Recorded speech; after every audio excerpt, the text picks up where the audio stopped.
Ndabaramukije cane bakunzi b'ikiganiro igitondo gishasha amahoro y'Imana kugubwa neza no kubanirwa mu byanyu no mu banyu nivyo ndabipfurije muturamenya na jewe Janvier Imana irambona uko muvyumva kandi nkuko mubibona mbere nkuko mumaze kubimenyera ntabanza kugira ngo dusangire namwe iri jambo ryo mu gatondo dusoma mu gitabo c'amazaburi igice ca 30 dusome imirongo 5 ya mbere turabe ijambo ndonderamwo ahanini ku murongo wa 5 ingene rivuga indanzi y'amajambo ivuga ngo izaburi ni indirimbo yaririmbwe aho bashikiriza Imana ingoro ni iya Dawidi no kuvuga iyi ndirimbo canke izaburi yitiriwe Dawidi mu yandi majambo turi buvuge yuko ari we yayikompoje ari we yayanditse. Uhoraho ndaguhimbaza kuko wankuye hasi ntukunde kw'abansi banyitamba hejuru. Uhoraho Mana yanje naragutakambiye urankiza. Uhoraho waduganye ubugingo bwanje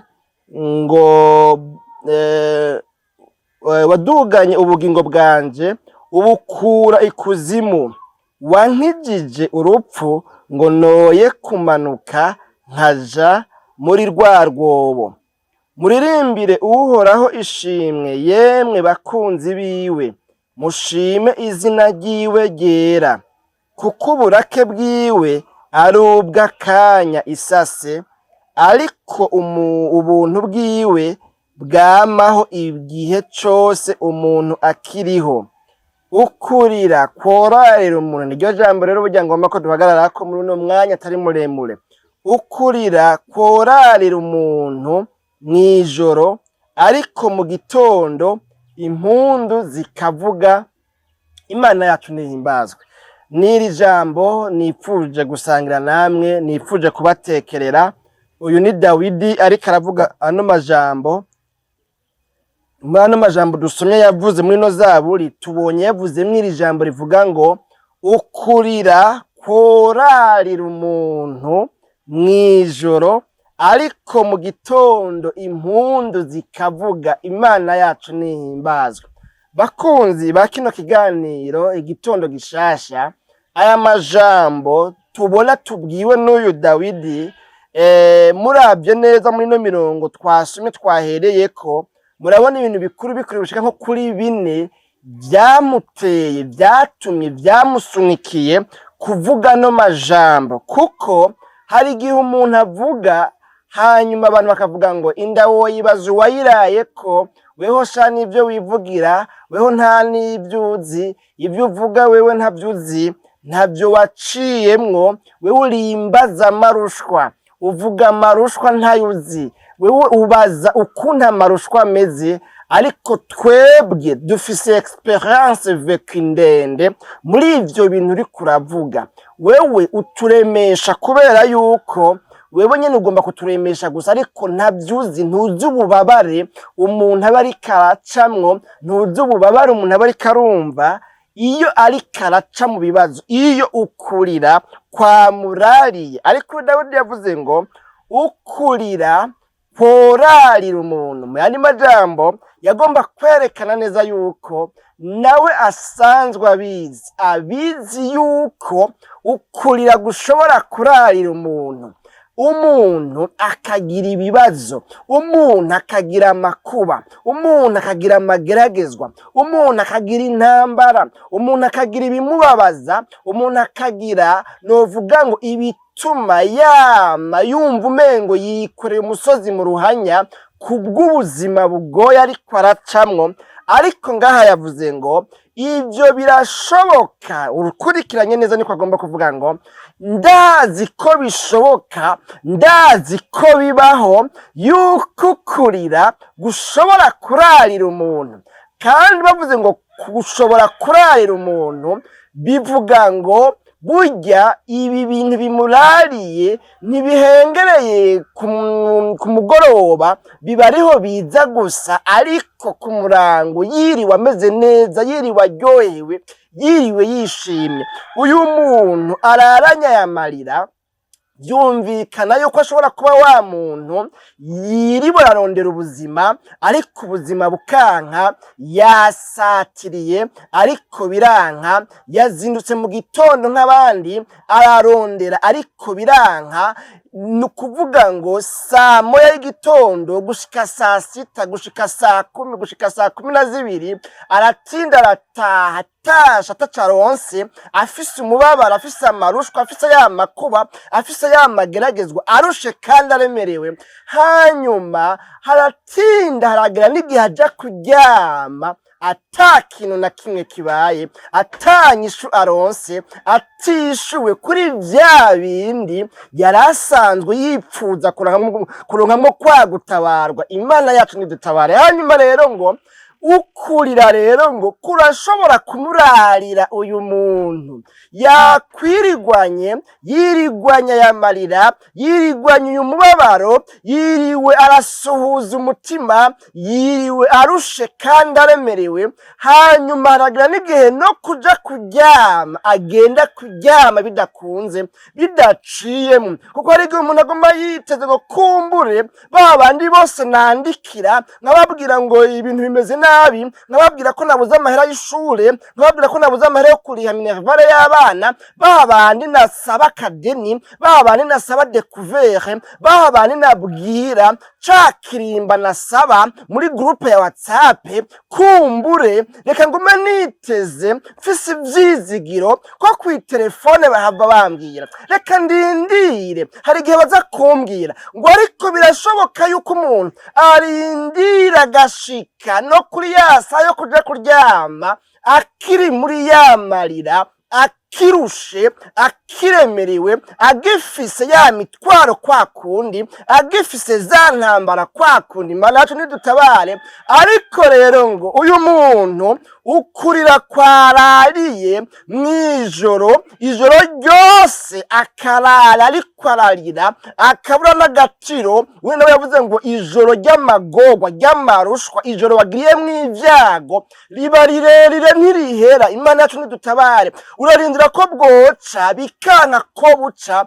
Imana yacu nidutabare. Umengo ryabaye rirerire rero. Rero uyu muririmbyi w'indirimbo ya Zaburi, ko Zaburi n'indirimbo zaririmbwe n'Abisirayeli, twagiye tubivuga mu biganiro vyarenganye singo byo kubigaruka. Aravuga ngo ukurira kworarira umuntu mw'ijoro ariko mu gitondo impundu zikavuga. Nzango no kuvuga ngo rero ntaco bitwaye ijoro umazemwo imisi, ntaco bitwaye igihe kirekire c'amarira umazemwo igihe, ntaco bitwaye kumbure ko ari imyaka 2 canke 3 canke 5, ariko nzanywe no kuvuga iri jambo nemeza ko ari ukuri, kuko nanje nabibonye mu buzima ko bibaho kandi ko bikora. Birashoboka yuko ukurira korarira umuntu mw'ijoro ariko bwaca mu gitondo impundu zikavuga. Igihe cose umuntu akiri muzima, igihe cose umuntu ataritwa umuhisi, haba hakiriho ivyizigiro. Biba bigishoboka yuko kwakurira kwari kumumaze ko ca gihe kirekire guhava kugasubirizwa impundu, maze bugaca hakaza igitondo c'amashimwe, igitondo c'impundu.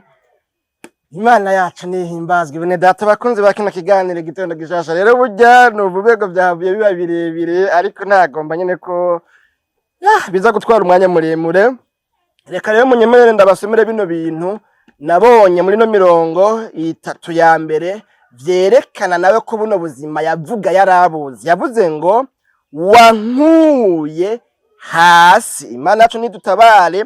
Ntukunde kw'abansi banje banyitamba hejuru. Yavuze ngo uhoraho ndaguhimbaza kuko icambere wankuye hasi. Muyandi majambo wankuye ku cavu.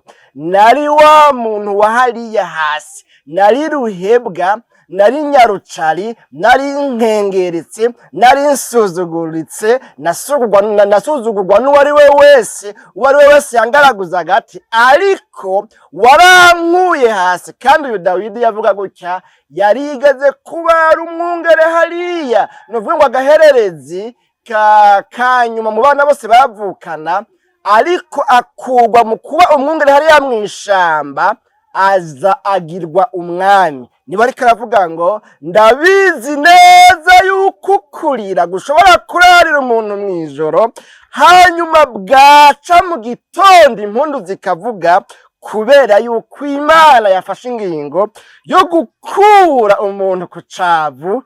Imana yacu nidutabare. Ca kabiri kivuga ngo, imbere yuko mbaba ndangiza, yavuze ngo naragutakambiye urankiza. Imana yacu nidutabare. Kandi aha naho nyene nta birebire mpava ndabijako, ndiko nifuza yuko kumva ino video yohava igarukira ngaha, kuko urumva uba wamaze kumva iyo bitera bija. Ubwa gatatu yavuze ngo waduganye ubugingo bwanje. Imana yacu nidutabare. Yaratakambye nawe kwa kundi wari utakamba arushe aremerewe, hanyuma Imana umunsi umwe iramutabara, iramwishura, imubera inyishu, imugirira neza, imukiza amagorwa yose. Imana yacu nidutabara. Uyu niwe ariko aravuga ngo ukurira ndabizi ko gushobora kurarira umuntu mw'ijoro akararararira, akarara ari umurushwa, ariko bwaca mu gitondo amateka agahinduka. Bwa nyuma ngaha muri bino bintu bine navuze, yavuze ngo wankijije urupfu. Imana yacu nidutabara. Avuga ngo wankuye hasi, wankuye ku cavu. Ubwa kabiri akavuga ngo naragutakambiye urankiza. Ubwa gatatu avuga ngo waduganye ubugingo bwanje ubukura ikuzimu. Ubwa kane avuga ngo wankijije urupfu ngo noye kumaramara. Imana yacu nidutabare. Bene data bakunzi ba kino kiganiro igitondo gishasha cacu cuno musi, uyu rero ni bavuga ngo muririmbire uhoraho ishimwe, yemwe bakunzi biwe, mushime izina ryiwe ryera. Ukurira korarira umuntu mw'ijoro, ariko bwaca mu gitondo impundu zikavuga.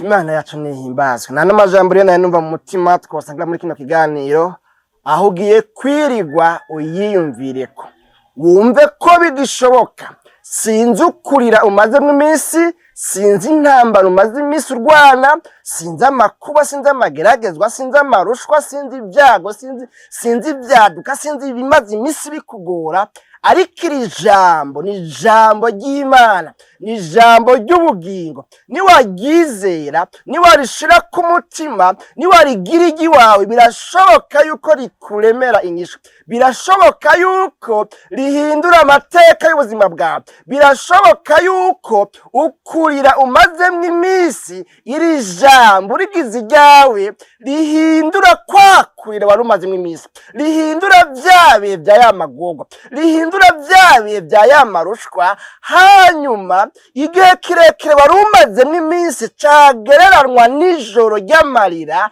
kigaca gihinduka kigasubirizwa igitondo c'impundu. Kandi ibyo birashoboka, kandi ibyo birakora, kandi ibyo ni bizima. Imana yacu nihimbazwe. Bene data bakunzi ba kino kiganiro igitondo cacu cuno musi, dusenga Imana rero n'umuhigwe umuntu nubwo ijoro ry'amarira, ry'amagorwa, ry'amarushwa, ry'amageragezwa, ry'ibyago n'ibindi byose yo barimwo, ritamutera kureka Imana, kwihebura, kwiganyira no kumva umengo vyiwe vyose Imana yarabihevye, yaravyibagiye, yarabitaye, ahubwo agumana ivyizigiro avuga ngo ndizera nanje ko hariho igitondo c'umuzuko, ubugingo bwanje bushobora kuzuka. Ndizera nanje ko bishoboka impundu zikavuga. Ndizera ko bigikunda, ko nkiriho ndacari umukandida w'amashimwe. Uyu muntu n'umuhirwa, ariko n'umuhombe nyene.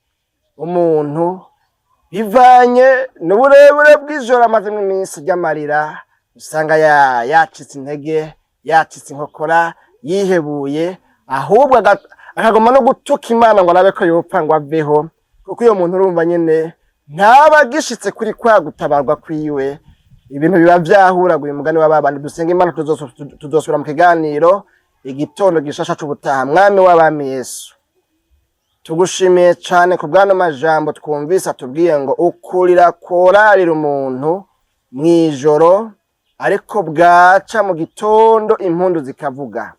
Umuntu yumvise ano majambo acishijwe kuri runo rubuga kandi nawe akaba asanze amaze igihe kitari gito mwijoro nk'iri ry'amarira, akaba yumva ahanuwe abwiwe n'iri jambo kandi akaba arigize igiwe, akaba avuze ngo Mana mbabarira, narihebuye, nariganyiye, nagerereye kure yawe, akaba avuze ngo Mana ngwiza ko imbabazi, numugirire neza umugwize ko imbabazi. Bisigaye uca umusubizamo ivyizigiro bizima, wongere umuhagurutse, hanyuma umushitse mu gitondo c'umuzuko kuzura ubugingo bwiwe, umushitse mu gitondo c'impundu, maze impundu zivuge mu izina ryawe ryera Kristo Yesu, Kristo tuvyizeye.